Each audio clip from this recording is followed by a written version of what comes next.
Welcome to the PDB Situation Report. I'm Mike Baker, your eyes and ears on the world stage. All right, let's get briefed. Coming up on today's show, we'll take a closer look at the recent hack on Donald Trump's presidential campaign, with Iran as the prime suspect. I'll bet you didn't see that coming. Author Brandon Weichert will join us to shed more light on the hacking scheme and Iran's efforts to attack the U.S. in cyberspace. A little later, as tensions continue to rise between Israel and Iran, we'll take a look at what's going on inside Iran. We'll be joined by the political director for the Organization of Iranian-American Communities and Iranian expat, Dr. Majid Sadeghpour. But first, our Situation Report Spotlight. Now, earlier this week, we learned that the Trump presidential campaign was hit by a hack and leak operation. A bunch of internal documents, and bunch is a technical term for a lot, were exposed, including a 271-page dossier detailing J.D. Vance's vulnerabilities. Really? 271 pages? How many vulnerabilities has he got? Although maybe the firm that was doing the vetting was getting paid by the word. Now, the FBI and other investigators are digging into this cyber attack, and the prime suspect is a group of Iranian hackers known as Mint Sandstorm. There's a catchy name. These hackers have ties to the Iranian Revolutionary Guard Corps, the IRGC, so obviously this is not just your average cybercrime. Reports say the hackers managed to get into the personal email account of Roger Stone. Remember him? Longtime Republican operative and Trump ally. From there, well, they tried to break into the account of a senior Trump campaign official, aiming to infiltrate the entire campaign network. The attack happened in June and sparked a major response from the Trump campaign, the FBI, and Microsoft, which jumped in to stop the breach and assess if there was a larger threat coming from Iran. And hint, of course there is. Stone was later informed by Microsoft and the FBI that his email had been compromised by a foreign state actor. The hackers intended to use his account to trick campaign officials into clicking on a malicious link, potentially giving them access to sensitive information. Interestingly, the FBI also briefed the Biden-Harris campaign around the same time, warning them about similar attempts by Iranian hackers to target their campaign. They're equal opportunity hackers, obviously. Now, to dive deeper into this, we've got Brandon Weichert. He's the author of The Shadow War, Iran's Quest for Supremacy, an extremely interesting book. He's going to break down the hack and what it means for the broader cyber threat landscape. Brandon, thank you very much for being here. Thank you for having me. It's great to be back. Listen, let's start from the very top. Tell us what you know about this hack, when, how bad it was, and how we know, within reasonable detail, that it was the Iranians. Well, the hack was, obviously it was bad enough to get through and all the firewalls, and they were able to find some damaging information. The Iranian goal here was obviously to sow discontent and, confusion among the campaign.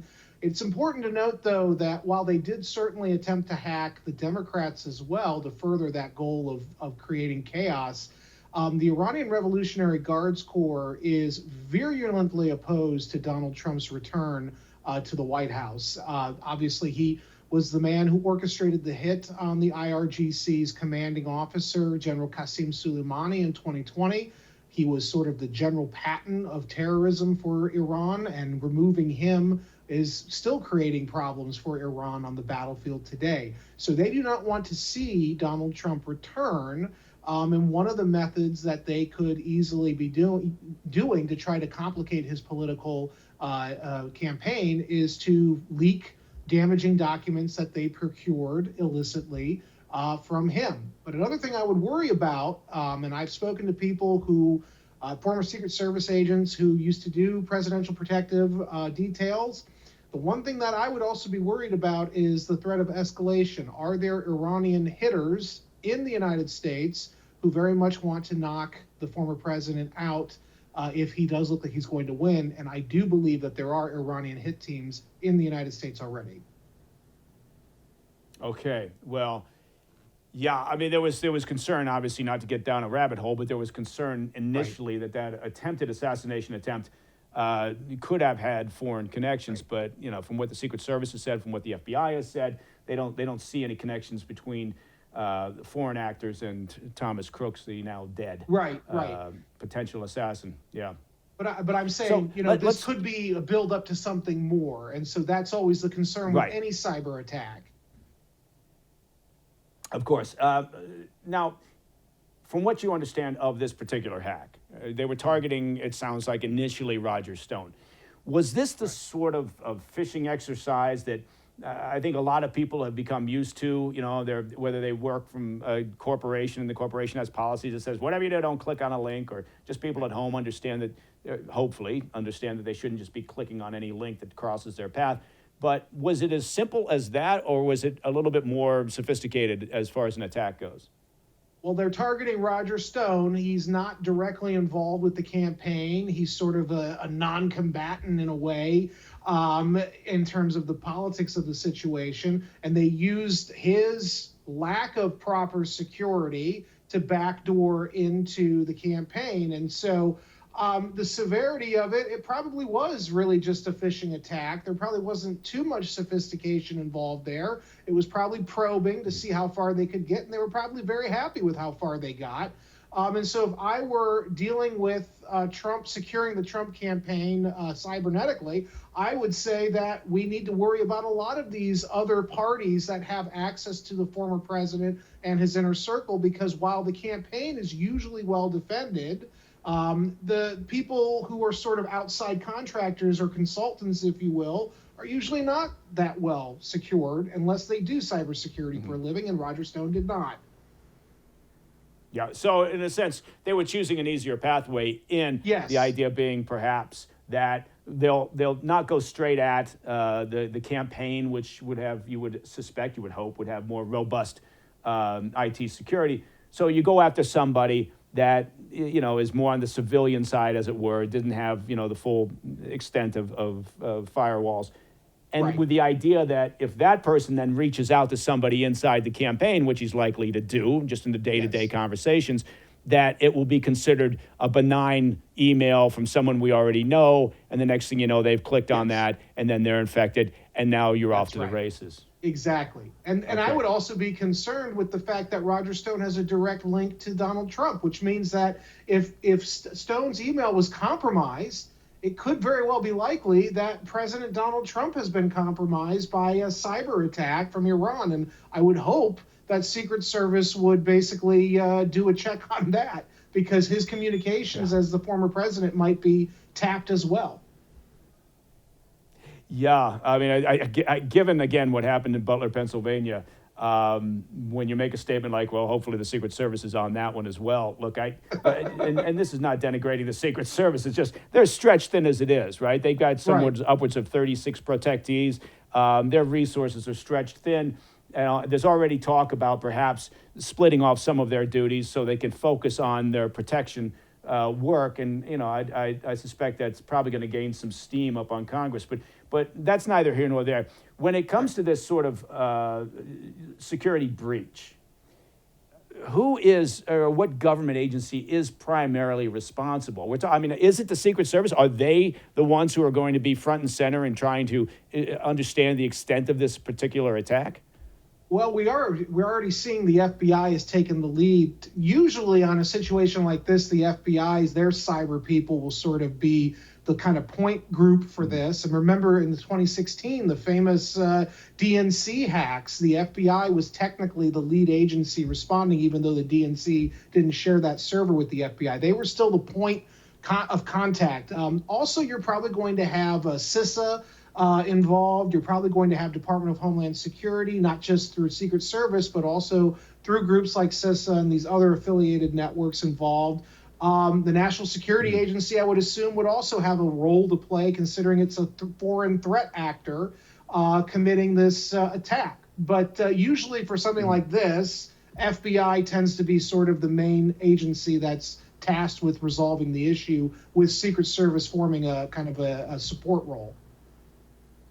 Okay, where do the Iranians, the Iranian regime, the RGC and their proxies, where do they stand on this where are they on the ladder of top perpetrators of cyber shenanigans? I mean, in terms of capabilities, effort, resources, where are they compared to other foreign state actors?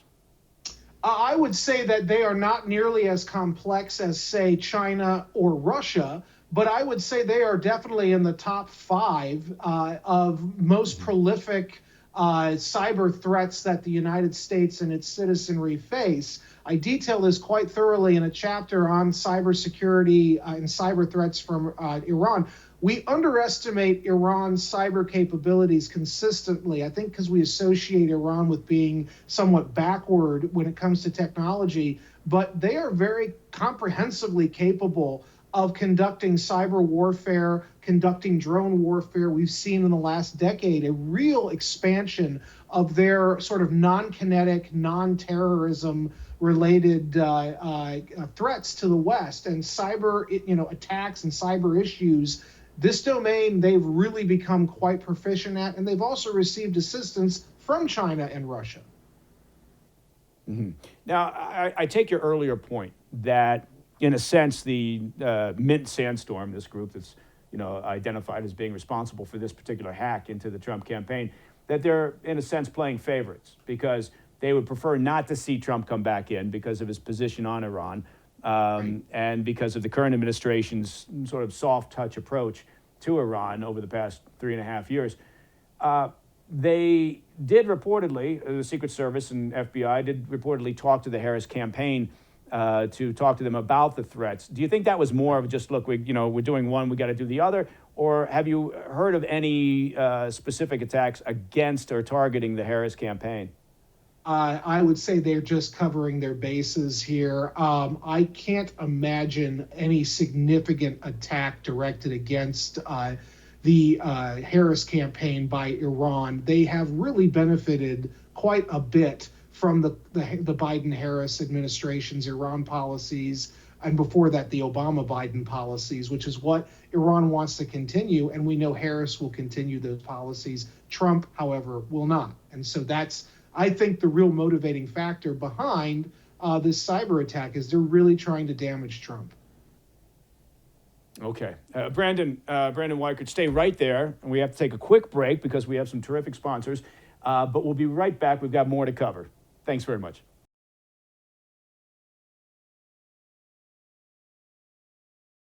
Hey, bad news is, well, as they say, bad news, folks. Bank of American clients just sold $7 billion in stocks. Now, that's the largest sell-off we've seen since 2020. And when it comes to rate cuts, as they say, the first one can often be the deepest cut of all. I'm paraphrasing. JP Morgan and Citigroup are now predicting 2 supersized Fed cuts this year. But here's the thing. The stock market took a nosedive in both 2000 and 2007 right after the first rate cut. But, as you might guess, there's a silver lining, literally. Back in 2007, while the market was tanking, gold prices soared over 200%, and silver shot up 300%. Right now, with all the uncertainty leading up to the U.S. election, gold is more than just a shiny metal. It's security. It's a core asset that you might want to consider holding on to. Now, here's what I suggest. Call the proud Americans of the Patriot Gold Group today before it's too late. Mention PDB, and you'll always get best-in-class service from Patriots Protecting Patriots.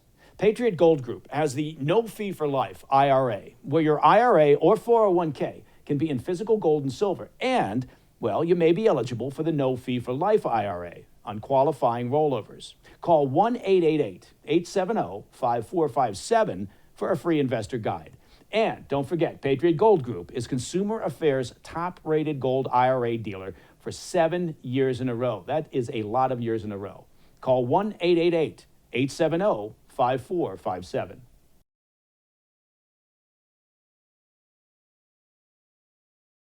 Welcome back to the PDB Situation Report. Let me bring back our guest, the author of The Shadow War, Iran's Quest for Supremacy, Brandon Weichert. Brandon, we've been talking about the hack against the Trump campaign. We've been talking about Iran and somewhat the other perpetrators, Russia, China in particular. But let me turn it around just a little bit for our listeners, everybody out there. What can the average person do to protect themselves from attacks such as this, such as what Roger Stone faced by the Iranian regime? Not to say the IRGC is not going to be targeting the average person, right? But just in general terms, this happens a lot for other reasons, criminal reasons. So talk to us a little bit about, just in general terms, what can people do? Well, the first thing, and this is an inconvenient thing for many people, is you've got to have various passwords for every different account. You've got to make it very hard. Now, I have family members who do this where they use the same password for everything that they do because it's just easy. And I knew a congressman, I worked in Congress for a while, who did that all the time. And this individual had a secret clearance that they should not have been doing that. So something as simple as just, changing up your passwords every probably 4 to 6 months, having very complicated passwords and not using the same passwords for more than one thing is probably going to help you in the long run. It's going to complicate the hacker's ability to kind of penetrate. Another thing, simple hygiene when you're dealing with emails. You mentioned earlier, you would be surprised how many people in a corporate or government setting click links that they should not be clicking. Avoid going to questionable websites when you're doing your search. Google gets a lot of flack, but they do try to filter some of the bad stuff. But even then, it's not foolproof. And so, this can happen to anybody, as you rightly point out. In fact, it's actually a longer-term threat that this is happening to ordinary Americans. I think it's like $1 trillion market is the black market for hacked information from Americans on the black market. So this is a huge problem, and it actually hurts the economy. So something like what I've just said is probably those simple steps can probably help you avoid what Roger Stone just put the Trump administration campaign through. Yeah, so it sounds like, top protection ideas would be be really cynical of anything that lands on your laptop or your desktop, even if it is from what appears to be a known sender. And then, of course, don't click on links. And that, I think, most corporate policies, have that pretty clearly spelled out. But you're right. People tend to think, they they don't take the time to actually understand who the sender is. They don't look at that address because it looks similar. And then they end up clicking on a link.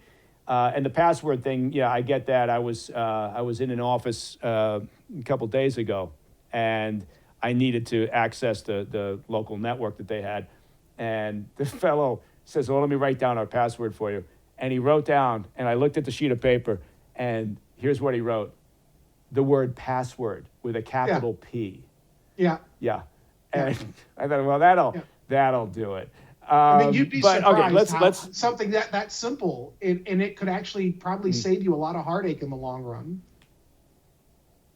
No, well, absolutely, particularly in a corporate setting, right? Where there's intellectual property, there's proprietary information, research and development. That's obviously a big part of what hackers are going for, oftentimes, certainly in corporate espionage. Now, in looking down the road, right, we've got a handful of months left before the U.S. presidential election. Obviously, a lot of interest from foreign actors that are hostile to our interests in the U.S., again, particularly Russia, China, Iran, to interfere in the election. When it comes to the issue of disinformation and misinformation, what's your advice to people? Again, the average voter, the person who's out there, obviously, it's mostly the moderates, the undecideds, the folks who haven't made a decision, one way or the other. But, what do you tell people in this day and age when there's such an aggressive effort to sow discontent and disinformation? Well, that's a great question. I would just say, as always, check the source of what think about this deep fake with AI that they did trying or rather, people thought that Kamala Harris was walking out of a plane that was an image that was doctored because of all the people in front of it. And of course, it's since been revealed that actually it is a real image.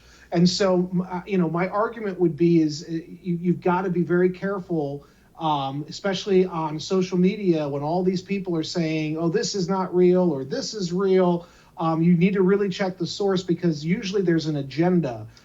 Again, it's a simple thing. It's not really technically that complex. Just check the source and check the account that's posting it. If it's an account that doesn't really post that much or that posts things that are of a certain, bias, you need to always question whether or not this is an accurate thing that you're sharing. And that's really it. I mean, we're living in a really, really twisted time where something as simple as a photograph is going to be manipulated with AI, and ordinary people aren't going to be able to know. In fact, I mean, I'll admit that I get tricked sometimes by these AI images, for campaign events and whatnot, because it looks so real these days. So it's going to be a very complicated time period we're living in when it comes to things like this. How good is the technology? How quickly is it developing to proactively fight against this issue of deep fakes and what AI is capable of doing and how that can influence people's opinions and thoughts? It's one of those things where the development is actually going faster than what we have. So what I mean by that is, a year or two ago, deepfakes really were kind of a novelty.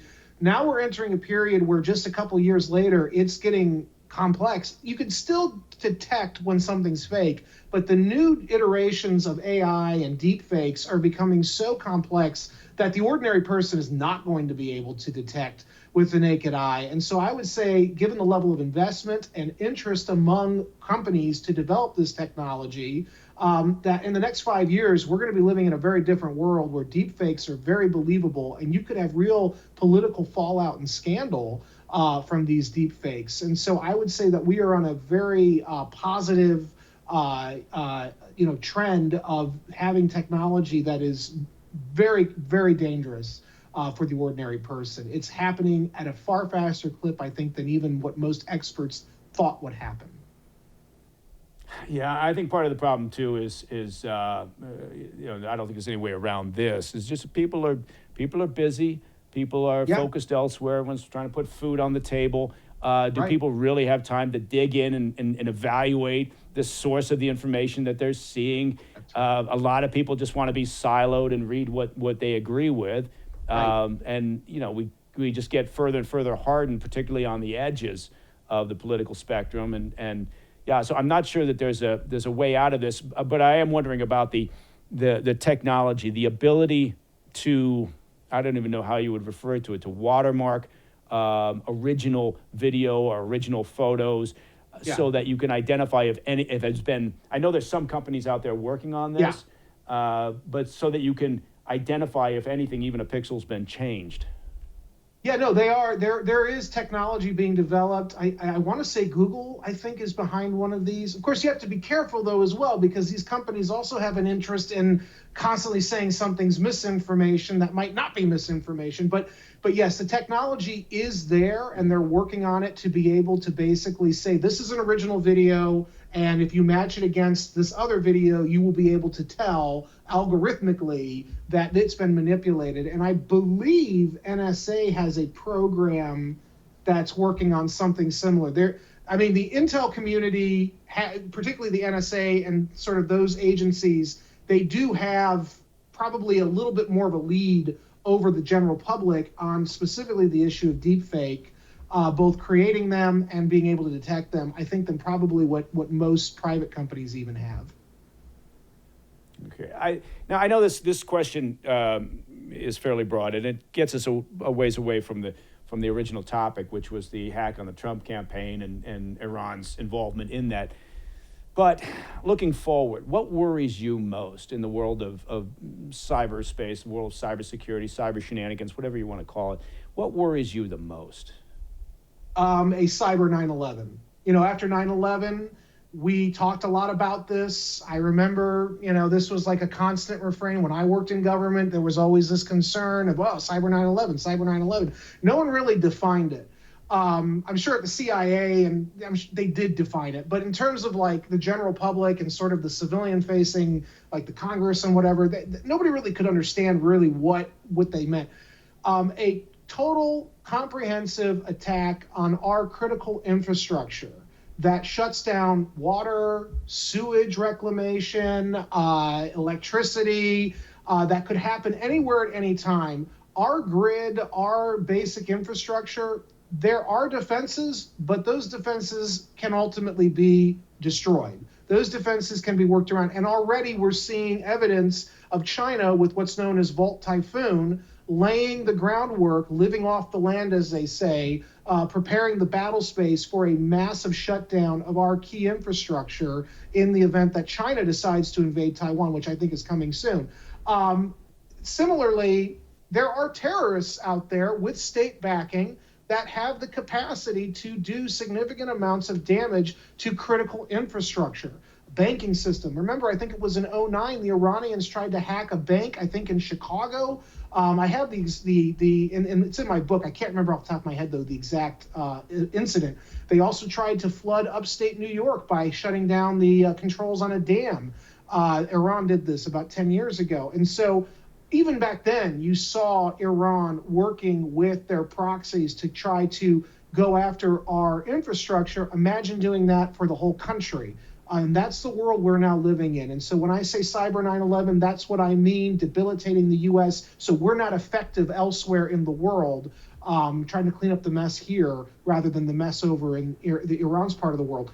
That's coming. And I worry that it might be timed for the election. So in the next 4 months. Well, yeah, on that cheery note, Brandon, thank you. Yeah, everybody right now is going, oh, God, I need a drink. Brandon Weichert, author of The Shadow War, Iran's Quest for Supremacy. I recommend you get this book, read it. It's very much worth your time. Listen, Brandon, thank you very much for joining us today, sharing your expertise. I definitely would love to see you come back. We got lots more to talk about. I'm always available. Excellent. Thank you, Ben. All right. Coming up next, we'll be joined by human rights activist and the political director for the Organization of Iranian-American Communities, Dr. Majid Sadeghpour. Now, we'll be examining what's going on inside Iran as tensions continue to mount with Israel. We'll be looking at what's happening inside Iran with the population. We always talk about the IRGC. We talk about the Iranian leadership. Let's focus a little bit more on what the people in Iran are thinking. I'll be right back.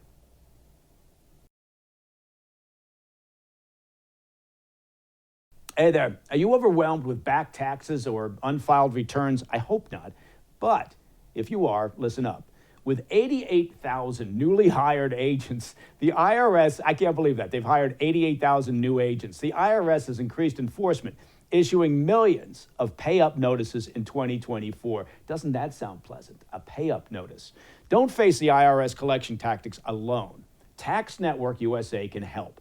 As the nation's premier tax relief firm, they've negotiated over, get this, $1 billion in tax relief for clients. Services include penalty forgiveness, hardship programs, and offer and compromise solutions. Look, whether you owe $10,000 or $10 million, you owe $10 million, what? Their experts can assist. Behind on taxes? Well, they can guide you in catching up. Protect your financial security. Contact Tax Network USA for strategic advice on reducing or eliminating your tax debt. Now, to schedule a complimentary consultation, call 1-800-245-6000 or visit tnusa.com/Mike. That's M-I-K-E, in case you were wondering. Don't let the IRS control your life. Empower yourself with Tax Network USA's support and take charge of your financial future. Visit tnusa.com/Mike today.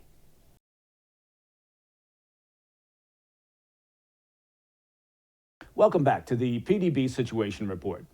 Iran has made it clear that they're not backing down after the recent killing of Hamas political leader Ismail Haniyeh in Tehran last month. Despite Western calls for restraint, Tehran appears to be standing firm, saying that they don't need anyone's permission to respond to what they see as an attack on their security. Now, the Iranian Foreign Ministry slammed European leaders for urging them not to strike Israel, stating that Iran is, quote, resolute in defending its interests. Reports also suggest that Iran's supreme leader, Ayatollah Ali Khamenei, has decided to hold off on an immediate response. And that's partly due, reportedly, to the urging of the country's newly elected president, Majid Sadeghpour, a man who's been labeled a moderate. But, well, you know, moderate, it's all relative. That report was later contradicted by U.S. and Israeli intelligence assessments that the regime could launch its attack as early as Thursday of this week. So the question is, what's really going on inside Iran? How are these tensions affecting Iranian society and politics? And in a general sense, what's the mood of the Iranian people? Look, we talk a lot about the Iranian leadership and the IRGC, but not much about the population in general. For that, I want to turn to Dr. Majid Sadeghpour. He's the political director for the Organization of Iranian-American Communities. Doctor, thank you very much for taking the time to join us here on the Situation Report. Thank you for having me. Now, let's start with that very, very general question. And I want you to go with it wherever you want to on the playing field. From your perspective, what is the mood? What's the feeling of the Iranian people currently? Well, the Iranian people are in prison. They have been in prison without a border, essentially, for more than 4 decades. Iran today has the highest per capita execution rate in the world, and the regime is holding the entirety of the population in Iran, in excess of 85 million, hostage.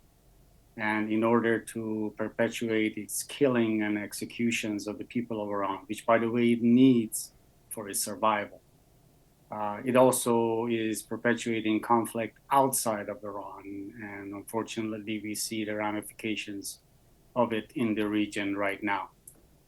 This all in addition to its nuclear weapons program and international terrorism beyond the Middle East. But the core vulnerability of this regime is really inside Iran. And to your point, the regime in Iran never has recovered from the 2022 uprisings that began in the latter part of summer of 2022. The Iranian people have been struggling against this regime tooth and nail for more than 4 decades. And the most recent one that began in 2022 never really ended. And the regime is in the middle of trying to eradicate those it arrested. Eradicate, or is there any effort to? I apologize for interrupting, Doctor. But I'm interested in that idea of dealing with the Iranian population from the leadership's perspective. Do you get the sense that there was an effort to placate them by putting in the new president, who, you know, everyone kind of immediately said, "Oh, he's a moderate"? Isn't that interesting? Right, and really, this is Pezeshkian is no moderate. He's a crony of the Ayatollah. It's really actually a marker of a dead-end regime that has no political future. With the death of Raisi, Supreme Leader Ali Khamenei lost his protege and potential heir apparent. Pezeshkian is a Revolutionary Guards person. I remind your listeners and viewers that since Pezeshkian took office on the very day that everybody's worried about right now, on July 31st, 42 people, at least 42 people have been executed in Iran. And that today we are on the 13th day of August. And so this is an indication of a brutal individual and part and parcel of a regime that has been killing Iranians at a rate that has not been seen in years. Another indicator, for example, of the struggle between the people and the regime is really the reported executions in 2023. The actual numbers since October 7th, 2023 are really staggering. But the entirety of 2023, the regime is reported to have executed over 860 people. If that number is correct, which Amnesty International says is correct, that accounts for 74% of all global executions. Yet the country of Iran only has the 1% of the global population. And that should be mind-boggling for all of mankind, particularly for liberal democracies of the West, because we have essentially ignored those executions and that astronomical number because we are preoccupied with Iran's proxies in the region. And so the regime is reaping the benefit of those proxies. It's distracting the West, is blackmailing the international community into silence. But those executions in Iran are really indicator of a vibrant resistance movement inside Iran that is threatening the survival of this regime. And that is the part that former Secretary of State Mark Pompeo calls the missing factor in American policy towards Iran. In other words, we have placed maximum pressure on Iran. We have removed the maximum pressure and engaged the regime in Iran. But all along, we have ignored the people of Iran and their organized resistance, which aims to overthrow this regime. That is what the people of Iran are dying at that rate for. They want to overthrow this regime. And the Ayatollahs have essentially handcuffed the West and occupied it with significant bloodshed in the region. That scenario has to change. Do you think, from your perspective, does the regime imagine that they can execute their way out of this problem? Or, have you seen any indications at all in just the short time that the new president has been there, that they may try a slightly more moderate approach in terms of placating the population? Right. No, unfortunately, there is no moderation in this regime. This regime is rotten to its core, is medieval in nature, is misogynist in nature. It will never reform. That is what the Iranian people are dying to tell us, that if they were going to reconcile with anyone, they would be reconciling with Muslim Iranians, much less infidel foreigners.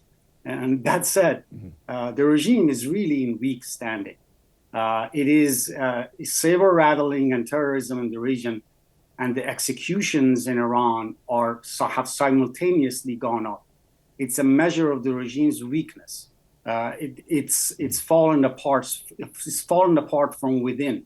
The free world, as I must say, the United States Congress has said, must instead support the Iranian people's desire to overthrow this regime. That is what the people of Iran are dying for and are telling us they are able to accomplish. And in order for them to accomplish this, I can't tell you when it will be accomplished, but I can tell you it is not too far in the future. In order to accomplish this, a few things must occur. Within Iran, the conditions are already there. It is a highly oppressive regime that has curtailed people's rights, and people want those rights. And those people have an organized resistance capable of continuing their struggle, and that's why you're seeing the number of executions perpetually going up or remaining high. What is missing is the free world giving credence to that struggle. What is missing is the free world is engaging the Ayatollahs as if they are reformable. What is missing is the lack of accountability for these people's behavior within and outside of the Iranian border. If the international environment actually matches what the people of Iran want, which is to pressure the regime and engages the opposition, the regime will fall like a brick. The IRGC is incapable of containing 90 million population. Talk to me, if you could, about the IRGC in terms of its alignment with the current regime, its importance to the regime in terms of maintaining power, and to what degree has the IRGC got their hands in the economy?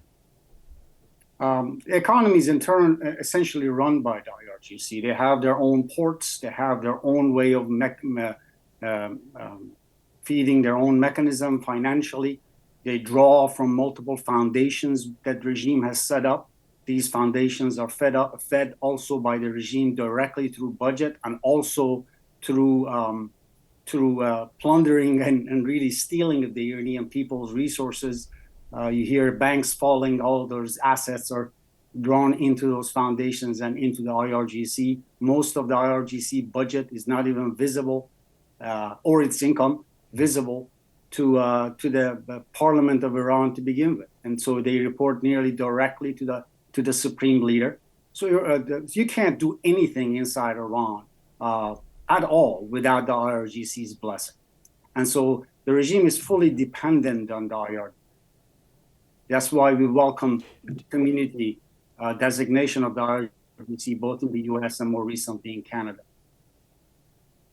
Do you make any, is there any credibility? There were some reports, personally, I think they were just optimistic and not particularly grounded in reality, but there were some reports when the new president, Masoud Pezeshkian, came in that the IRGC was unhappy perhaps with his placement, that they did, again, this concept of being a moderate, and that there is some daylight between he and his government that he's trying to establish and the IRGC. Right. Do you see any credibility in any of that? I think the regime has played the good guy, bad guy scenario, good cop, bad cop scenario within its apparatus as times demand in its relationship with the West, and we have kind of bought into that. The regime is a fully militarized regime, and whoever they bring in as a president is predetermined, not selected by the people of Iran at all. And so, yes, that there are differences within factions of the regime, and that's what I was referring to. This regime is weak and vulnerable. It is reported that these vulnerabilities enabled some of the activities that we have seen in recent days, particularly on July 31st. And so we got to remember that this regime is fighting the people of Iran day in and day out. Its end game is survival, and if it is possible, expansion. But the primary goal of this regime at this point is survival. So it's willing to do anything. It's willing to kill at enormous rates. It's willing to sacrifice the Palestinian people. It is willing to sacrifice and cause bloodshed across the region. By God, they are even willing to welcome a World War III as long as they remain in power. And their behavior suggests that they will engage the enemies of the West to their benefit. They will kill the Iranian people in perpetuity as long as they remain in power. The free world must flip the switch. It should engage the people of Iran and their organized resistance. And I keep saying organized resistance. And it is led by the National People of Resistance of Iran. Its leader is a Muslim woman, Maryam Rajavi. That is a resistance movement that has been in existence for more than 4 decades, fighting this regime, and the people of Iran today are really echoing the chants that these people began making in the early 1980s. Down with dictator, be it the Shah or the current leader, meaning that the people of Iran do not want single party rule of dictatorship of the monarchy, nor the dictatorship of these ayatollahs. They want a Jeffersonian republic, and that's what they're fighting for, and that's what they're dying for. And our job here in the United States is to engage members of Congress to make sure American policy at least acknowledges their right to overthrow this regime.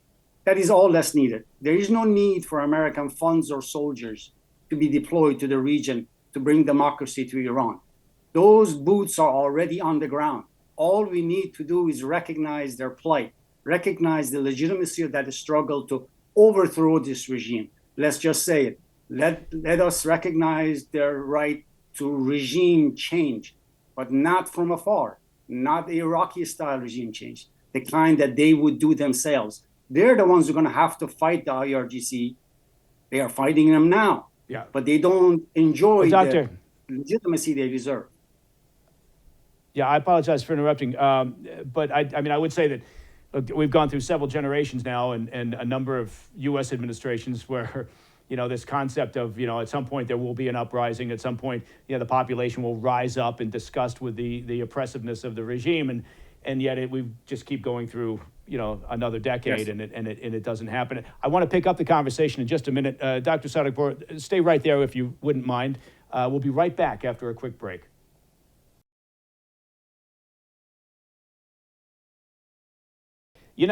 Every day we hear more about surveillance and how our right to privacy is being infringed upon, and that's true. It feels like we're living in a world where, nothing is truly private anymore.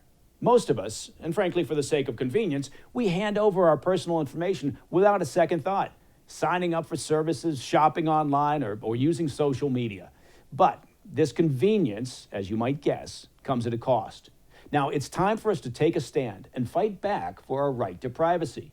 And one tool that's been essential for me in this fight is the all-in-one privacy app called MySudo. That's MySudo, MySudo. It's an app that lets you create multiple digital identities with separate phone numbers and emails so you can keep your personal information private. In this age of constant surveillance, having MySudo is crucial. Look, for my listeners, I've got a special deal. Go to mysudo.com/Mike Baker and use code Mike Baker to get 30 days free on a Sudo Pro yearly subscription. Take back your privacy with MySudo. Trust me, it's worth it. Hey, if you're tired of the same old coffee from those mega corporations pushing, of course, their woke agendas, well, listen up. It's time to take a stand and support a brand that truly embodies American values. Of course, I'm talking about Blackout Coffee. Now, they stand with hardworking Americans who believe in family, faith, and freedom. They roast some of the most incredible coffee, it's delicious, frankly, you'll ever taste, using only premium-grade beans, roasted and shipped to you within 48 hours. Get what that means, right? 48 hours. They roast the beans, they put them in a package, they land on your porch, you put them in your mug, Bob's your uncle. For the cold brew fans, Blackout Coffee is now also excited to announce the launch of their 2 new ready-to-drink cold brew coffee latte options. Don't settle for less. Make the switch to Blackout Coffee. Head over to blackoutcoffee.com/PDB or use the code PDB for 20% off your first order. That's blackoutcoffee.com/PDB. And the code, of course, is PDB. Join the movement and taste the difference. Remember, with every sip, you're supporting a brand that stands for America. As we say around here, be awake, not woke.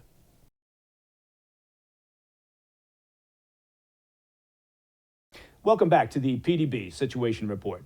Joining me again is Dr. Majid Sadeghpour. He's the political director for the Organization of Iranian-American Communities. Doctor, thank you again for spending some time with us here on the Situation Report. This is the sort of topic that we could spend the best part of the day discussing, but we've only have a few minutes left.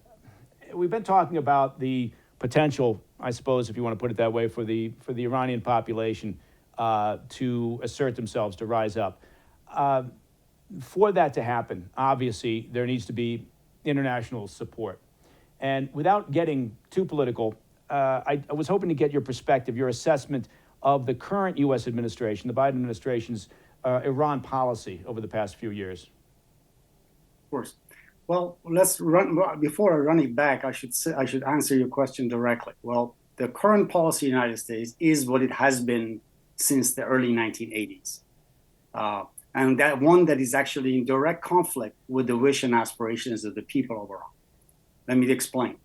The U.S. policy towards Iran during the Bush administration, the Bush 1, Bush 2, Reagan administration, Clinton administration, and the current administration, and even the administration before the current administration, was all through different methods to compel the regime in Iran to change its behavior.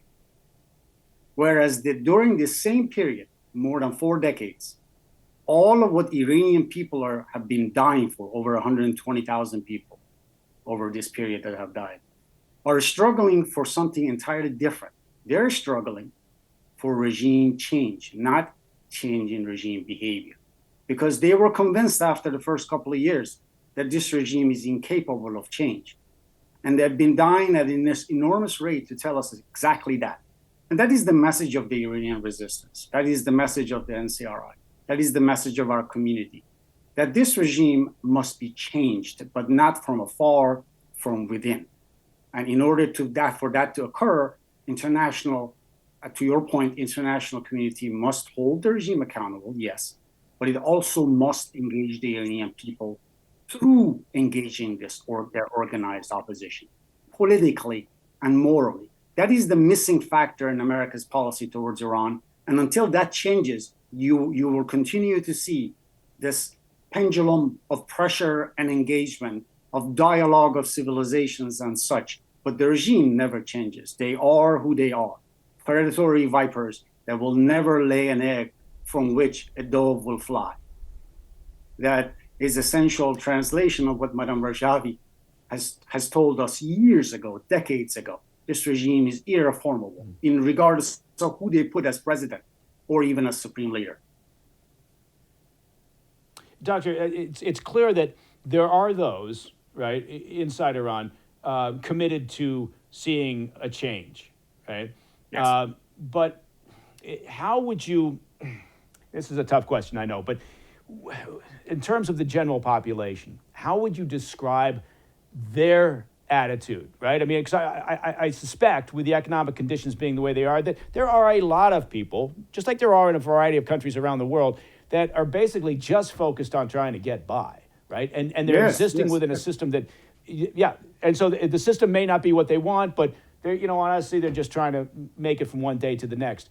Do you get the sense that a lot of the folks in Iran, and again, I know this is kind of a soft science question, but would you consider them resigned to the situation? Would you consider them pessimistic about the opportunity for change? No? Opportunity, Talk to me of about course, that, if they were resigned, why would there be so high on executions in Iran?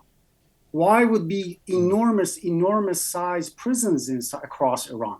They killed 29 people over the past 4 days. If they were resigned, they would have just stayed silent. But they're fighting. The problem is not the willingness of the Iranian people to sacrifice for that change. The problem is the lack of engagement from the international community. Keep in mind, Europeans are still whining, dining across Tehran and hold embassies. It is the US that doesn't have an embassy, right? It's not just America's enemies that are holding the regime afloat. It is America's allies that is still to this day refuse to designate the IRGC as a terrorist organization in Europe, right? So if that is the environment, what is the expectation of the people of Iran?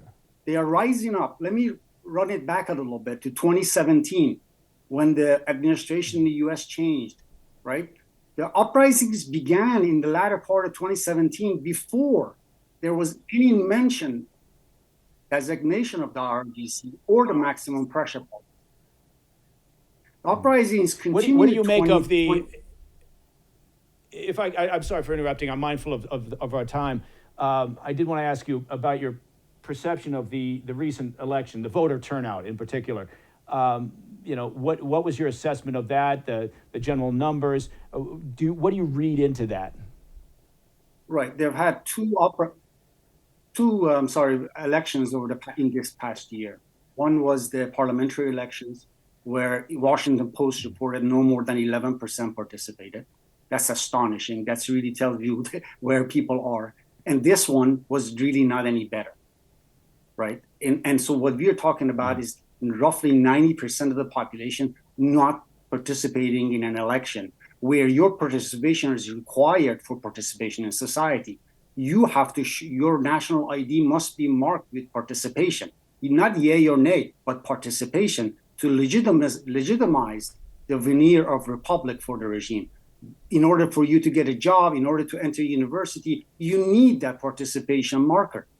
But people still are willing to part ways with their way of life, their income, their promotion, their potential contract, is still saying no to the regime in ways me and you might not notice. So the regime is totally illegitimate in all aspects. Even the United States government has acknowledged it. But yes, we still want to engage it to change its behavior, which is astonishing. That is what needs to change. The next people in the White House, whoever they are, must not only pressure the regime, but also include, as House Resolution 1148 says, in this session of Congress, with more than 220 220 co-sponsors, is that we must support the Iranian people's, politically and morally, support the Iranian people's desire to overthrow this regime. If we were to do that, change in Iran will occur in near term. And we will all, to your point, live to see it. Now, it's one thing to be, and we only have a short period of time left, it's one thing to be hopeful. It's another thing to be optimistic. And so I guess if we look at some of the indicators, Khamenei, the supreme leader, I believe is 85 years old.